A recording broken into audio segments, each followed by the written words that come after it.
Welcome to the in front of me Motorola Moto Edge 20 Pro, and I'll show you how to activate Google Assistant on this device.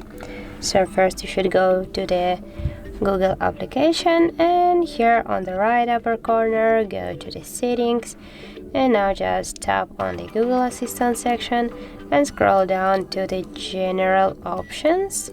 And right now you'll see here the Google Assistant switcher. Just to turn it on, tap once on the switcher and confirm to turn on.